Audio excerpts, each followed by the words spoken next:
എൻ്റെ ചാനലിലേക്ക് സ്വാഗതം. ഇന്ന് രാവിലെ ഞാൻ അമ്പലത്തിൽ പോയി. ചോലെ അമ്പലത്തിലാണ് ഞങ്ങൾ വന്നത്. ഇവിടുത്തെ സ്ഥലമൊക്കെ അടിപൊളിയായിരുന്നു. ഞങ്ങളുടെ ഒരു കുഞ്ഞൊരു ഗ്രാമമാണ്. അമ്പലത്തിലോട്ട് പോകുന്ന വഴിയിൽ രണ്ട് സൈഡും വയലുണ്ട്. പിന്നെ കുറേ കുളങ്ങളുണ്ട്.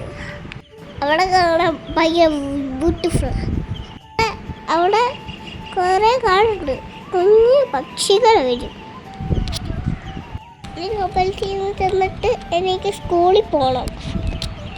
ഞാൻ പെട്ടെന്ന് അമ്പലത്തിൽ നിന്ന് ഇറങ്ങി. വൈകിട്ട് സ്കൂളിൽ വരുമ്പോൾ ട്യൂഷന് സർപ്രൈസ് ഉണ്ടെന്ന് പറഞ്ഞു. ഞാൻ സ്കൂളിൽ പോയിട്ട് വരാവി. പെട്ടെന്ന് സ്കൂളിലെത്തി.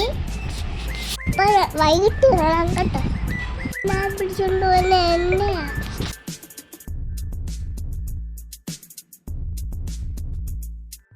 സുധീഷ വൈകിട്ട് തന്നെ വിളിക്കാൻ വന്ന്. അച്ഛൻ പറഞ്ഞ് ഒരു വീട്ടിലൊരു സർപ്രൈസ് ഉണ്ടെന്ന്. പെട്ടെന്ന് വീട്ടിൽ പോയി. എന്താണ് സർപ്രൈസ് എനിക്കറിയില്ല. എന്തായാലും വീട്ടിൽ പോയി നോക്കാം. വീട്ടിൽ ചെല്ലുമ്പോൾ ഞാൻ ആസ്വദിക്കാറായിരുന്നു. എനിക്ക് ഭയങ്കര സന്തോഷമായി. ഹലോ ഗൈസ്, ഇന്ന് എനിക്ക് സുധീഷ് വായിച്ചു തന്നേ ഇത് ഈ റിമോട്ട് കാർഡ് എനിക്ക് ഇപ്പോൾ അൺബോക്സ് ചെയ്യാം. അൺബോക്സ് ചെയ്യാൻ ധൈര്യം വേണ്ട.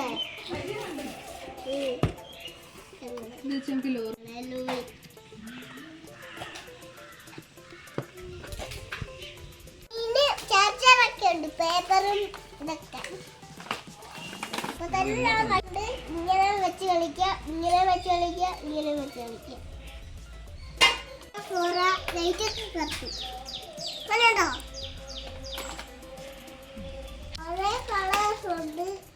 എനിക്ക് ബ്ലാക്കാണ് ഇഷ്ടപ്പെട്ട.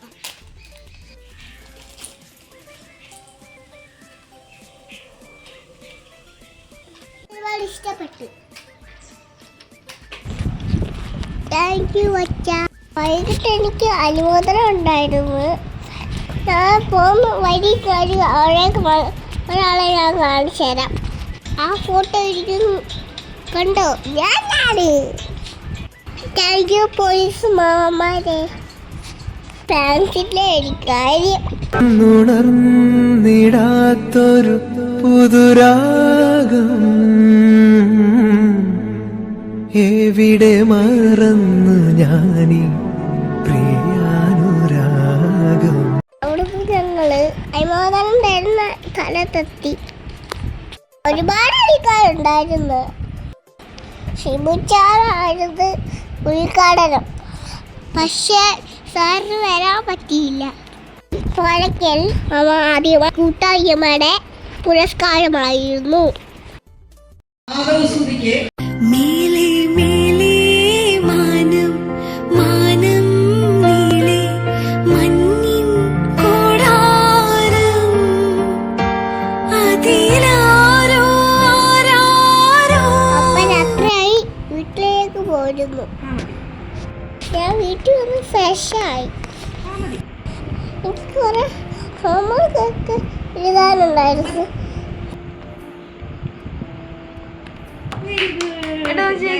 സെറീനം കുറെ സ്റ്റാറൊക്കെ ഇട്ട് തന്നെനിക്ക്.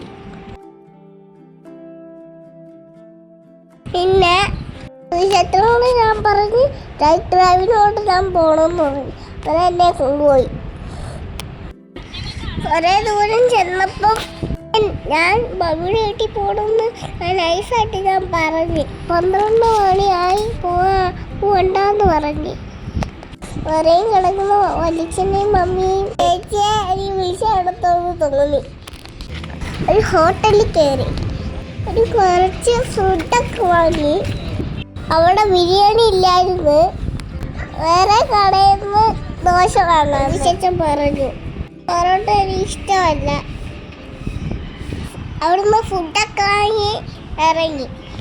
നീ ഫുഡ് വാങ്ങിയ ഒരു തട്ടുകട പോയി. ആ കടയുടെ പേര് അപ്പാപ്പൻ്റെ പേരാ സുരേന്ദ്രൻ. പിന്നെ നേരെ മമ്മിയുടെ വീട്ടിലേക്ക് പോയി. വരെയും കിടന്ന ചേച്ചിയെ വിളിച്ച് ഉണർത്തി. ചേച്ചിയുടെ കളിപ്പാട്ടൊക്കെ വെച്ച് ഞാൻ കളിച്ച് ഇവിടൊക്കെ അരിയപ്പം ഉണ്ടാക്കിയോ. പിന്നെ ചേച്ചിയുടെ റൂം ഇതാണ്. സാധനങ്ങളൊക്കെ കാണിച്ചു തരാം ഗൈസ്. ചേച്ചിയുടെ സ്റ്റഡി ടേബിൾ ആയത് ഓർഗനൈസ് ചെയ്ത് നന്നായിട്ടാ. ടേബിള് തൂക്കാൻ ഒരു ചെറിയ ചൂലുണ്ട്, ഒരു കുഞ്ഞു ചൂല.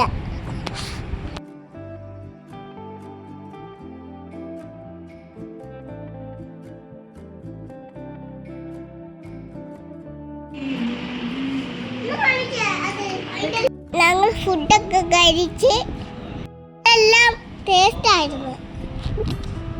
തിരിച്ച് ഞങ്ങള് വീട്ടിലേക്ക് പോയിരുന്നു. അപ്പം ഇത്രയുള്ള ടാറ്റ ബൈ.